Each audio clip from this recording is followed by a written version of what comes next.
안녕하세요. 넥슨코리아 데이터 분석가 오진석입니다.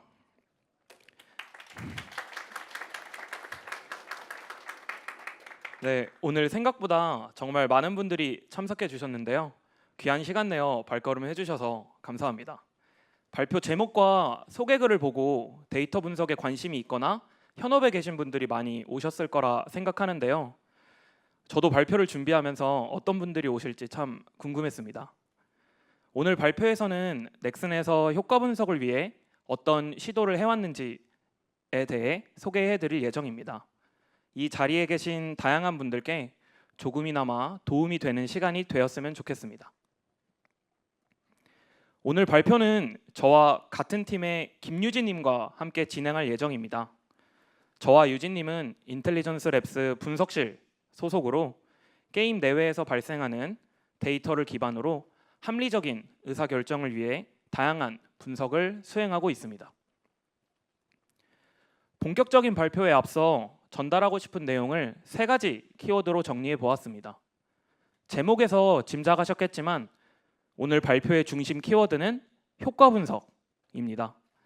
다만 저희가 다루는 내용은 효과를 어떻게 얼마나 정교하게 측정할 것인가에 대한 이론이나 알고리즘 중심은 아닙니다. 대신 분석가 입장에서 효과 분석 업무를 수행하며 느낀 불편함과 비효율, 그리고 그 문제를 어떻게 해결했는지에 대한 시스템화 경험을 중심으로 이야기를 풀어나가려 합니다. 그렇기 때문에 나머지 2개의 키워드는 프로세스 개선과 서비스 개발을 다음으로 선정하였습니다. 발표는 총 4단계로 준비했습니다. 탄생 배경, 개발 여정, 그리고 가져온 변화를 중심으로 왜 효과 분석 솔루션을 만들게 되었는지, 어떻게 개발하게 되었는지, 그리고 현재 넥슨 실무에서 어떻게 사용되고 있는지 차례대로 소개드리겠습니다. 그러면 왜 효과 분석 솔루션을 만들게 되었을까요? 저희는 효과 분석 업무를 경험하며 그 필요성을 느꼈습니다. 분석가로서 맡게 되는 업무 중 효과 분석은 서비스 개선을 위해 진행되는 여러 이벤트나 변화의 영향을 측정하는 중요한 업무입니다. 저 또한 입사 초반 팀장님으로부터 이벤트 효과 분석이 필요하다는 업무를 받게 되었습니다.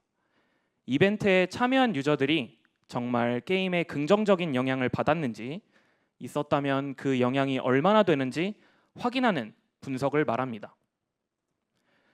처음에는 단순하게 생각했습니다. 이벤트 전후의 유저의 변화, 예를 들어 플레이 타임을 비교해보면 되지 않을까 싶었습니다. 이벤트 참여 이후 플레이 타임이 30분 증가했다면 그건 이벤트가 유저 몰입도를 높인 긍정적인 효과라고 해석할 수 있을 거라 생각했습니다. 그러나 효과 분석이 그렇게 간단할 리는 없었습니다. 단순한 차이를 효과로 보기에는 그 변화를 설명할 수 있는 다른 요인들이 많았습니다. 예를 들어 이벤트 시기가 방학 시즌과 겹쳐서 게임을 플레이할 수 있는 시간 자체가 많아졌을 수도 있고, 게임 업데이트로 컨텐츠가 추가되면서 자연스럽게 플레이가 증가했을 수도 있습니다.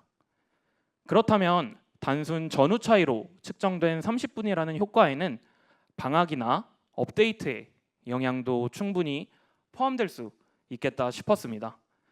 이렇게 잘못 측정된 효과가 의사결정의 근거가 된다면 그건 오히려 게임 운영에 악영향을 줄 수도 있겠다는 생각이 들었습니다.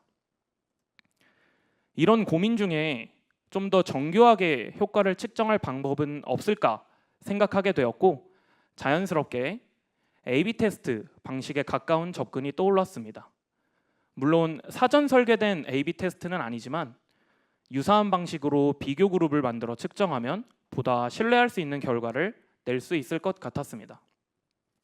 하지만 효과 분석 업무에서 고민이 필요했던 부분은 측정뿐만은 아니었습니다. 바로 효과 분석 업무는 정말 자주 발생한다는 점인데요. 넥슨에는 40개가 넘는 게임이 라이브 되고 있고, 다양한 팀들이 게임을 위해 크고 작은 이벤트와 프로모션을 진행하고 있습니다. 게임이 점점 늘어나고 그에 따른 플랫폼과 채널들도 많아지면서 효과 분석 요청도 점점 증가할 수밖에 없었는데요. 처음에는 하나하나 대응하는 것도 괜찮았지만 어느 순간부터는 분석 요청이 늘어날수록 제 야근도 따라 늘어나고 있는 걸 뼈저리게 느끼게 되었습니다. 겉으로는 비슷한 분석처럼 보여도 이제 하루나 몇 시간 안에 완료할 수 없는 경우가 대부분이었는데요. 그 이유는 이벤트 성격마다 측정 기준이 달랐고 사용하는 데이터의 위치나 정의도 모두 달랐기 때문입니다. 메일이나 메신저를 주고받다 보면 하루 이틀 금방 지나가는 경험은 아마 여기 계신 분들도 한 번쯤은 겪어보셨을 텐데요. 결국 실무자와 반복적인 커뮤니케이션을 거쳐 기준을 다시 조정하고 분석을 다시 해야 하는 상황이 자주 발생했습니다. 이런 반복되는 과정을 겪다 보니 보다 효율적으로 효과 분석할 수 없을까 하는 고민도 자연스럽게 들었습니다. 효과 분석 요청이 많아지면서 이제 분석이 연기되는 경우도 종종 발생했는데요. 실무자들은 효과가 있는지 빨리 보고 싶다, 데이터를 직접 확인해 볼 수는 없는지, 혹은 직접 효과 분석할 수는 없는지에 대한 목소리도 점점 많아졌습니다. 하지만 아직까지는 데이터 접근 권한 등과 같은 인프라 문제와 데이터 집계와 처리, 통계적 해석과 같은 문제가 여전히 남아 있었기 때문에 가이드가 있더라도 쉽지만은 않았습니다. 이런 반복되는 경험을 통해 저는 효과 분석 업무에서 3가지 문제를 정리해 보았습니다.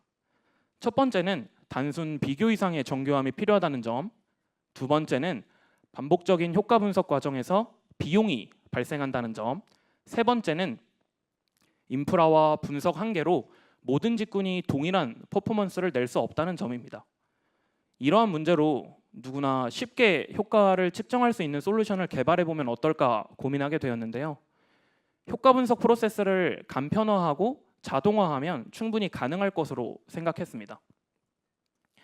그 결과 저희는 보다 정교한 측정이 가능하고 반복되는 분석을 자동화해주며 특히 실무자가 직접 분석에 참여할 수 있는 효과 분석 솔루션을 개발하게 되었습니다.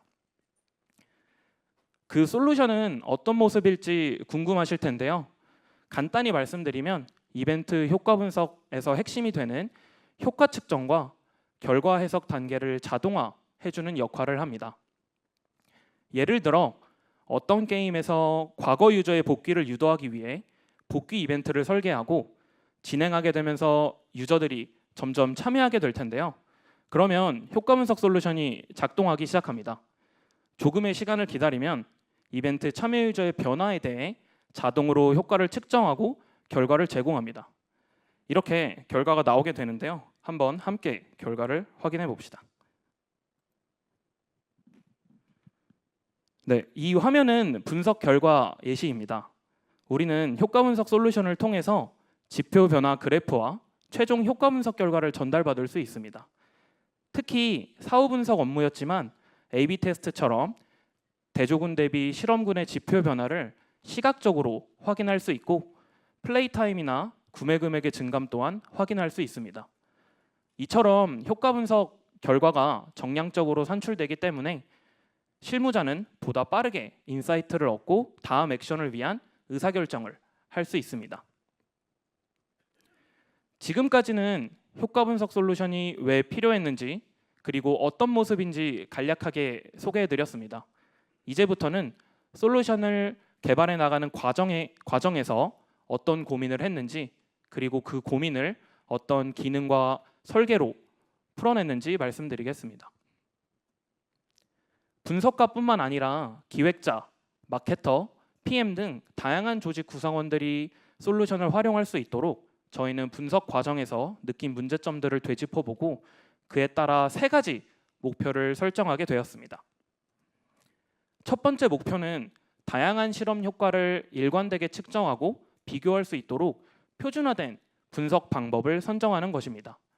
이러한 표준화는 실험 간 결과 비교를 가능하게 하고 분석 대상이 달라져도 동일한 기준으로 해석할 수 있다는 장점을 가지고 있습니다. 두 번째는 측정된 효과가 정말 의미 있는 변화인지 통계적으로도 신뢰할 수 있는 결과인지를 확인하는 것입니다. 저희는 단순히 수치만 보여주는 것이 아니라 통계 기반 검증을 통해 신뢰도가 있도록 구성할 필요성이 있었습니다. 마지막 목표는 쉽게 분석 결과를 확인하고 활용할 수 있도록 자동화하는 것입니다. 분석팀의 도움 없이도 실무자가 직접 사용할 수 있도록 하고자 했습니다. 그렇다면 각 목표를 달성하기 위해 어떤 시도를 했는지 좀 더 자세하게 알아보겠습니다. 먼저 표준화된 분석 방법을 정하는 것입니다. 우리는 앞서 시간 전후 차이만 본다면 방학과 대규모 업데이트와 같은 다른 변수가 포함되어 효과를 잘못 측정할 수 있다는 문제에 대해 알아보았습니다. 저희는 이러한 문제를 보완하기 위해 이벤트에 참여하지 않은 유저를 선정하고 비교를 통해 효과를 측정할 수 있을지 고민해 보았습니다. 이벤트에 참여하지 않은 유저들이 자연스러운 플레이의 변화를 확인한다면 이벤트에 참여한 유저의 변화를 비슷하게 추정할 수 있을 것이라 생각했기 때문입니다. 예를 들어 비교 그룹의 플레이 시간이 방학과 대규모 업데이트 등으로 자연스럽게 증가했다면 이벤트 참여 그룹도 그와 유사하게 증가했을 가능성이 높습니다. 따라서 실제로 확인된 지표 변화에서 이런 자연적 변화를 제외하고 나면 우리는 보다 정제된, 즉 순수한 이벤트 효과를 측정할 수 있다고 생각했습니다. 설명이 조금 복잡했을 수도 있는데요. 단순 전후 비교만으로 측정한 효과와 비교 그룹을 기준으로 측정한 효과를 나란히 비교해 보면 다른 변수들의 영향을 제거한 더 정제된 효과만 남는다는 점을 눈으로도 확인하실 수 있습니다. 사실 이렇게 비교 그룹으로 효과를 측정하는 방법은 효과 분석과 인과추론 분야에서 많이 사용되는 이중차분법이라는 기법입니다. 저희가 이 방법을 표준 분석 방식으로 채택한 이유는 단지 정교한 측정 때문만은 아닙니다. 실무에서도 활용할 수 있도록 두 가지 큰 장점이 있었는데요. 첫 번째는 비교 구조를 통해 결과를 쉽게 해석할 수 있다는 점입니다. 두 그룹의 변화를 나란히 보면 효과의 차이가 눈에 보이기 때문에 실무자나 의사결정자에게 설명하기도 용이합니다. 두 번째는 시간의 흐름에 따른 지표 변화를 반영할 수 있다는 점입니다. 게임에서는 유저의 몰입도, 즉 인게이지먼트와 리텐션을 파악하는 게 굉장히 중요한데요. 전후 차이만 본다면 이런 변화의 흐름을 놓칠 가능성이 높습니다. 반면 이중차분법은 두 그룹 각각의 변화 추세를 비교하고 그 차이를 바탕으로 효과를 측정하기 때문에 어떤 변화가 발생했는지 시간의 흐름에 따라 해석할 수 있습니다. 이렇게 해서 첫 번째 목표였던 표준화된 분석 방법 선정에 대해 알아보았습니다. 저희는 이중차분법을 효과 분석 프레임으로 도입함으로써 이벤트나 프로모션에 참여자가 있다면 효과를 측정할 수 있는 구조를 만들 수 있었습니다. 그렇다면 이중차분법으로 측정한 효과는 정말 항상 옳고 정확할까요? 아마 여기 듣고 계신 분들께서도 의문이 드실 텐데요. 저희도 이 고민을 시작으로 두 번째 목표인 분석 결과의 신뢰성을 위해 움직이게 되었습니다. 목표를 달성하기 위해 두 가지 방법을 시도하였는데 먼저 첫 번째 방법인 이중차분법의 정교함을 높인 과정에 대해 알아보겠습니다. 앞서 이중차분법을 토대로 효과를 측정하기 위해서는 비교 그룹을 계속해서 말씀드렸습니다. 사실 보다 정확한 효과 측정을 위한 핵심은 단순히 비교 그룹이 있느냐가 아니라 그 비교 그룹을 얼마나 유사하게 구성했느냐에 달려 있습니다. 비교 그룹이 효과 측정 그룹과 다르게 행동하는 집단이라면 그 차이는 이벤트 효과가 아니라 기존 행동 차이일 수 있기 때문입니다. 예를 들어 우리가 효과를 측정하고자 하는 대상이 게임을 적극적으로 즐기는 헤비 유저라고 해보겠습니다. 그런데 비교 그룹이 평소에 게임을 가볍게 즐기고 플레이 빈도가 낮은 라이트 유저라면 이 둘을 비교해 얻은 지표의 차이는 이벤트 때문이 아니라 유저 특성 차이 때문일 가능성이 높습니다. 따라서 이벤트로 인한 효과를 측정하고 싶다면 실험군과 유사한 유저들로 구성된 비교 그룹이 반드시 필요합니다. 그 위에서 이중차분법을 적용해야 정확하고 신뢰할 수 있는 효과 분석 결과를 얻을 수 있습니다. 그렇다면 유사한 비교 그룹은 도대체 어떻게 만들 수 있을까요? 하나의 방법은 효과 측정 그룹의 특성을 바탕으로 가상의 지표를 예측하는 방식이 있을 수 있습니다. 하지만 저희는 실제 유저 중에서 유사한 유저를 찾아 비교 그룹을 구성하는 방식이 가장 직관적이고 활용성도 높다고 판단했습니다. 마치 나와 똑같은 MBTI를 가진 사람을 주변에서 찾을 수 있는 것처럼 저희는 데이터 기반으로 넥슨의 수백만 유저 중에서 비슷한 플레이 성향을 가진 유저들을 찾아낼 수 있다고 생각했습니다. 그리고 실제로도 그렇게 구성한 그룹이 훨씬 해석과 추적이 가능하여 신뢰도 있는 비교 그룹이 될 수 있었습니다. 유사 유저는 총 3가지 단계로 탐색하게 됩니다. 첫 번째는 유저 간의 비슷함을 계산할 수 있는 데이터 구성 단계, 두 번째는 구성된 데이터를 딥러닝 모델을 사용하여 임베딩 벡터로 변환하는 단계, 마지막으로 유저의 임베딩 벡터를 기반으로 거리를 계산하고 가까운 유저를 선별하여 최종 유사 비교 그룹을 구성하는 단계입니다. 이 3개의 단계를 통해 넥슨의 수많은 유저 중에서도 비슷한 비교 그룹을 선별할 수 있게 되었고 그 덕분에 보다 정교해진 결과를 얻을 수 있었습니다. 방금까지는 어떻게 하면 효과를 더 정교하게 측정할 수 있을까에 대한 내용이었습니다. 하지만 이렇게 측정된 결과가 정말 믿을 만한가라는 질문은 여전히 남아 있었는데요. 유사 유저를 탐색하고 정교하게 측정하여도 그 결과가 우연인지 아닌지 통계적으로 의미 있는지 확인하지 않으면 신뢰하기 어려웠습니다. 그래서 마지막 단계에 통계적 검증을 통해 결과의 신뢰도를 높이는 과정을 추가했습니다. 신뢰할 수 있는 결과를 위해 저희는 분석 과정에 3가지 검증 절차를 설계했습니다. 하나씩 간단히 살펴보겠습니다. 첫 번째는 두 그룹이 이벤트 전에도 게임 플레이 흐름이 비슷했는지 확인하는 단계입니다.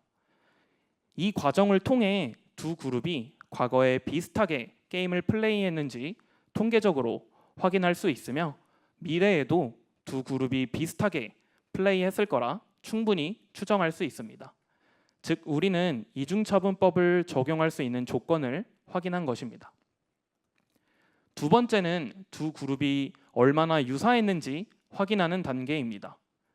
두 그룹이 같은 흐름으로 플레이하고 있더라도 정말로 행동 수준이 유사한지는 또 다른 문제였는데요. 그래서 저희는 데이터 분포를 비교해 실제로 얼마나 가까운 유저들로 비교군이 구성되었는지, 비교 가능할 정도의 유사성을 갖췄는지 확인했습니다. 마지막은 측정된 효과가 통계적으로 유의미한 변화인지 검증하는 변화량 검증 단계입니다. 유사한 비교 그룹이 형성되고 이중차분법을 통해 효과를 측정했을 때 측정된 효과가 단순한 수치상의 차이인지 아니면 실질적인 변화인지 확인이 필요했습니다. 그래서 통계적 유의성 검증을 통해 이 효과가 우연히 발생할 수 있는 수준인지 혹은 신뢰할 수 있는 변화인지를 검토했습니다.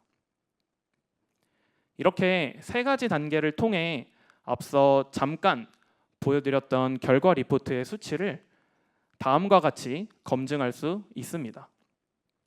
정량적인 지표로 효과를 검증함으로써 단순히 수치가 달랐다는 설명을 넘어서 그 차이가 신뢰할 수 있는 결론인지 판단할 수 있게 되었고 다음 의사결정을 위한 근거로도 활용할 수 있게 되었습니다. 네, 이렇게 유사 비교 그룹을 구성하고 통계 검증을 통해 두 번째 목표인 분석 결과의 신뢰성을 어떻게 달성하였는지 소개드렸습니다. 지금까지는 방법을 결정하고 결과를 사용할 수 있도록 분석 관점에서 개발한 내용을 공유드렸습니다. 이런 분석과 솔루션이 사용자들에게 쉽게 쓰일 수 있는 쉽게 쓰일 수 있는 환경을 구축하는 것도 매우 중요했는데요. 누구나 쉽게 솔루션을 활용할 수 있도록 고민한 목표 3번과 실무에 사용된 사례에 대한 소개부터는 다음 발표자인 김유진 님께서 이어서 설명해 주시겠습니다. 감사합니다. 안녕하세요. 네, 이어서 발표를 진행하게 된 김유진입니다. 앞서서 효과 분석 과정을 솔루션화할 때 고려했던 점들에 대해서 진성님께서 자세히 말씀해 주셨는데요. 이제부터는 실제 사용하시는 분들이 좀 더 편하게 사용하실 수 있도록 저희가 어떤 부분을 신경 썼는지 소개해 드리겠습니다. 특히 분석이 익숙하지 않거나 인프라 접근이 어려워서 시도조차 힘들었던 분들도 나도 이거 해볼 수 있겠다라고 말할 수 있는 환경을 만드는 게 마지막 과제였습니다. 넥슨에는 통합 분석 환경이 구축되어 있는데요. 해당 환경에서 사용할 수 있도록 노트북 템플릿 형태로 솔루션을 제공했습니다. 효과를 측정하고 싶은 유저 목록만 있다면 약 10분 안에 분석 결과가 나오도록 했습니다. 노트북에서 필요한 설정과 데이터를 입력하면 전처리부터 비교 그룹 만들기, 분석, 검증, 리포트 생성까지 전체 과정이 자동으로 수행됩니다. 그럼 이 솔루션이 어떤 결과물을 만들어내는지 함께 살펴보실까요? 최종적으로는 지금 화면에 보이시는 결과물이 제공됩니다. 진성님께서 앞서서 예시로 보여주셨던 그림이 혹시 기억나실까요? 그 예시 그림이 바로 이 화면의 결과물을 재구성한 것입니다. 측정한 효과와 통계적으로 검증한 사항들을 두 종류의 리포트를 통해 제공하고 있습니다. 특히 핵심 지표들과 시간에 따른 변화가 표현되어 있어서 실제 게임 플레이 맥락을 더 직관적으로 확인하실 수 있습니다. 그리고 저희는 단순히 분석을 자동화하는 데서 끝나지 않고 사용자가 분석 목적에 따라 필요한 데이터를 직접 선택할 수 있도록 기능을 확장했습니다. 왜냐하면 효과를 보는 대상이 맥락에 따라 어떤 유저를 비교 그룹으로 삼아야 할지 기준이 완전히 달라지기 때문인데요. 예를 들어 신규 유저 대상으로 이벤트 효과를 본다고 하면 가입일이나 튜토리얼 완료 여부 같은 초기 적응 데이터가 중요할 것입니다. 반대로 길드 시스템 도입처럼 소셜 기능 관련 효과를 보려면 채팅 횟수나 파티 플레이 경험, 친구 수 같은 유저의 사회적 활동 데이터가 훨씬 중요할 것입니다. 이처럼 분석 목적에 따라서 유저 특성을 다르게 고려할 수 있도록 데이터 선택의 유연성을 보장한 것, 이게 저희 솔루션의 또 하나의 중요한 포인트입니다. 이렇게 개발된 자동 분석 시스템은 지금 넥슨의 PC, 모바일, 멀티 플랫폼 게임 40종 이상에 적용되어 있습니다. 지금 운영하시고 계신 게임, 그리고 그 안에서 진행 중인 이벤트나 프로모션 효과도 이 솔루션으로 직접 분석해 보실 수 있습니다. 자, 이렇게 해서 전직군 대상 자동화 지원이라는 주제로 효과 분석 솔루션 개발 여정을 모두 공유드렸는데요. 물론 아직 100% 자동화다라고 말하기는 어렵지만 이제는 데이터 분석가가 아니어도 분석 과정에 참여할 수 있는 기반이 마련되었다고 생각합니다. 이렇게 저희가 설정한 목표 3가지를 모두 달성해서 솔루션을 잘 만들 수 있었는데요. 그래서 현장에서 실제로 잘 쓰이고 있는 걸까? 궁금하신 분들이 많으실 것 같습니다. 지금부터는 이 솔루션이 실제 현업에서 어떻게 쓰이고 있는지, 그리고 어떤 변화를 만들어냈는지 사례 중심으로 말씀드리겠습니다. 저희가 느낄 수 있던 변화는 크게 3가지가 있었습니다. 첫 번째는 실무자가 직접 분석을 수행하는 문화가 생겼다는 점이고, 두 번째는 분석의 속도 자체가 훨씬 빨라졌다는 점입니다. 마지막으로 3번째는 효과 분석 이외의 분야에도 활용되고 있습니다. 그럼 바로 실무자가 직접 분석하는 문화에 대해서 살펴볼까요? 앞서 게임 개선 과정은 총 4단계로 이루어진다고 진성님께서 말씀 주셨었는데요. 그 중에서 특히 효과 측정과 결과 해석 단계는 사실상 분석 설계, 데이터 가공, 비교군 설정까지 복잡한 과정이 포함되어 있습니다. 그래서 기존에는 실무자분들은 목표 설정과 이벤트 수행 단계를 수행하실 수 있었고, 효과 분석이 필요하신 경우에는 분석팀에 별도로 요청을 보내서 기다리는 방식이 많았었습니다. 그런데 솔루션을 도입하고 나서부터는 다양한 부서에서 직접 분석을 진행할 수 있게 되었습니다.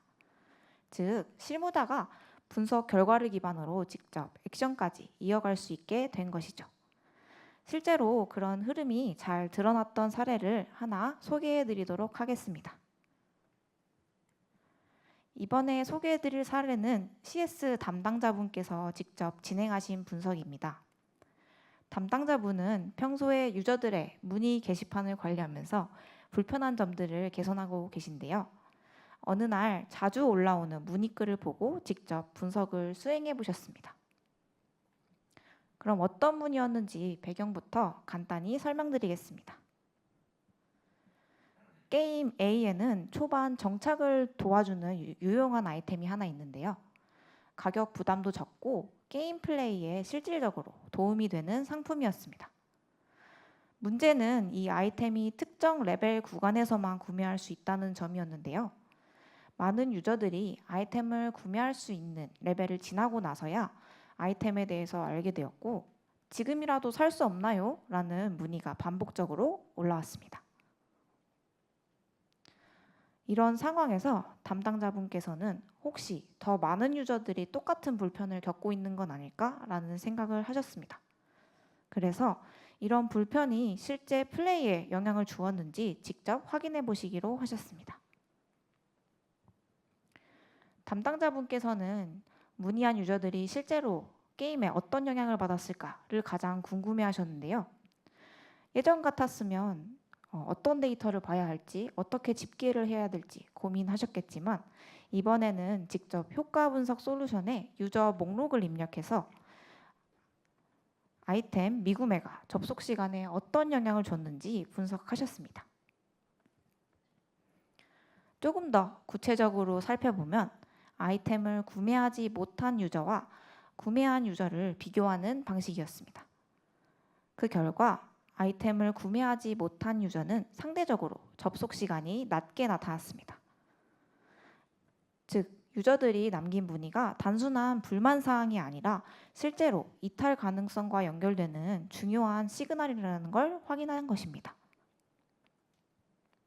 이 사실을 확인한 담당자분께서는 그 다음 액션도 굉장히 빠르게 이어가셨는데요. 구매가 가능한 유저들에게 시스템 알림 메시지를 보내서 아이템을 구매할 수 있다는 사실을 미리 안내했습니다. 그 결과는 어땠을까요?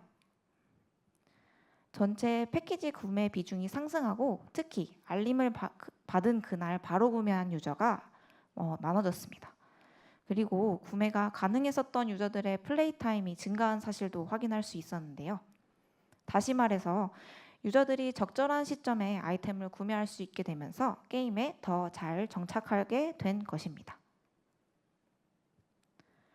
이번 사례의 핵심을 정리해 보자면 효과 분석 솔루션이 있었기에 실무자가 데이터 기반으로 의사결정을 내릴 수 있었고, 그 결과 유저의 목소리를 더 빠르고 정확하게 반영할 수 있었습니다. 두 번째 변화는 분석의 속도가 빨라졌다는 점입니다. 이전에는 기준을 조율하고 중간 결과를 피드백 받는 등의 커뮤니케이션이 필수적이어서 보통 1, 2주 정도의 시간이 소요되었습니다. 그런데 효과 분석 솔루션을 도입하면서 이 과정이 크게 달라졌습니다. 분석 설계부터 실행, 해석까지 실무자분들께서 직접 진행할 수 있게 되어서 전체 분석 기간이 약 3일로 줄었습니다. 그리고 자동화 기능 덕분에 분석팀의 지원 범위도 넓어졌는데요. 솔루션을 활용하여 이벤트가 끝난 뒤에 효과를 자동으로 측정하고 시각화해주는 대시보드를 구축했습니다. 해당 대시보드를 통해 이전보다 더 많은 수의 이벤트를 지원할 수 있었을 뿐만 아니라 예전에 진행했었던 이벤트를 서로 비교해서 빠르게 인사이트를 파악할 수 있었습니다. 마지막 세 번째 변화는 이 솔루션이 꼭 효과 분석에만 쓰이는 게 아니라는 점입니다. 예상보다 훨씬 다양한 맥락에서 활용되고 있어서 그 사례를 간단히 소개해 드리겠습니다. 첫 번째로 운영 지표를 만든 사례입니다. 고객센터에서는 1대1 문의에 대한 답변이 실제로 도움이 됐을까라는 고민을 항상 하고 계시는데요. 그래서 솔루션을 활용해서 문의 유저와 유사한 행동을 보인 유저를 비교하고 응대 전후에 어떤 변화가 있었는지를 측정하셨습니다. 그 결과 유저별로 응대 후 얼마나 긍정적인 변화가 있었는지를 수치화할 수 있었고, 이 점수를 기준으로 우수 응대 사례를 선별할 수 있었습니다. 결과적으로 과거의 응대 사례를 근거로 문의 답변을 더 체계적으로 관리할 수 있게 되었고, 유저 입장에서도 더 일관되고 좋은 응대 경험으로 이어졌습니다. 그리고 마지막 사례는 솔루션의 유사 유저 탐색 기능을 광고 타깃 선정에 활용한 사례입니다. 보통 광고를 전체 유저에게 보내면 반응은 적고 비용은 많이 들 수밖에 없는데요. 과거에 광고에 반응했었던 유저와 유사한 유저들을 선별하여 해당 유저를 중심으로 광고를 집행했습니다. 이렇게 타겟팅을 해서 광고 효율은 높이고 비용은 확실히 줄일 수 있었는데요. 데이터 기반 마케팅에도 솔루션을 전략적으로 활용한 사례라고 보시면 되겠습니다. 지금까지 세 가지 주요 변화를 중심으로 솔루션이 현업에서 어떻게 활용되고 있는지 사례를 소개해 드렸는데요. 마지막으로 분석 관점에서 어떤 점들이 실제로 달라졌는지 간단히 정리해 보겠습니다. 지금 화면에 보시는 것처럼 분석 접근성, 분석을 수행하는 주체, 걸리는 시간, 결과 비교 방식까지 분석 프로세스 전반에 걸쳐 뚜렷한 변화가 생겼습니다. 이런 변화들은 결국 업무 방식 자체, 그리고 일을 함께하는 구조를 바꾸는 계기가 되었다고 생각합니다. 지금까지 이 솔루션을 만들면서 저희가 어떤 고민을 했고 어떤 변화가 있었는지에 대해서 말씀드렸는데요. 조금 더 개인적인 시선을 공유드리면서 발표를 마무리해 보겠습니다. 처음 이 일을 시작할 때는 사실 반복되는 업무를 조금 줄일 수 있으면 좋겠다라는 작은 기대에서 시작했습니다. 그런데 나중에 보니 이 솔루션이 누군가의 분석을 더 빠르고 정확하게 만들어주고 있었고, 내가 만든 도구가 실제 서비스 개선에 기여하고 있구나라는 걸 처음 체감하게 되었습니다. 그리고 실제로도 이 솔루션을 사용하는 조직이 점점 늘어났는데요. 처음에는 같은 팀에서 사용하시고 다음에는 실 전체로 퍼지고 이제는 다른 부서에서도 자율적으로 활용하시는 것을 보면서 내가 만든 시스템이 조직의 분석 환경을 조금씩 바꾸고 있구나 하는 걸 느낄 수 있었습니다. 이 과정을 통해서 제가 가장 크게 느낀 점은 분석을 잘하는 것만큼이나 중요한 건 분석이 가능한 구조를 만드는 일이라는 것인데요. 이제 제가 좋아하는 책 구절이 하나 있어서 소개해 드리겠습니다. 번역하면 우리는 목표만큼 움직이지 않는다. 우리는 시스템만큼 움직인다. 라는 구절입니다. 결국 중요한 건 개인의 의지보다 환경이 중요하다는 뜻인데요. 저희가 만든 이 솔루션도 결국 그런 의미에서 효과 분석을 지속할 수 있는 환경을 만든 시스템이었다고 생각합니다. 그래서 저는 이 자리에 계신 여러분들도 충분히 이런 시도를 시작하실 수 있다고 생각합니다. 거창한 계획이나 복잡한 기술이 필요한 게 아니라 지금 내가 하고 있는 일을 조금 더 낫게 만들 수는 없을까 하는 이 질문 하나면 충분하다고 믿습니다. 저희도 그렇게 시작했고 그 작은 시도가 지금까지로 이어질 수 있었습니다. 발표 제목처럼 여러분도 하실 수 있다라는 점 말씀드리면서 발표를 마무리해 보도록 하겠습니다. 긴 시간 들어주셔서 감사합니다.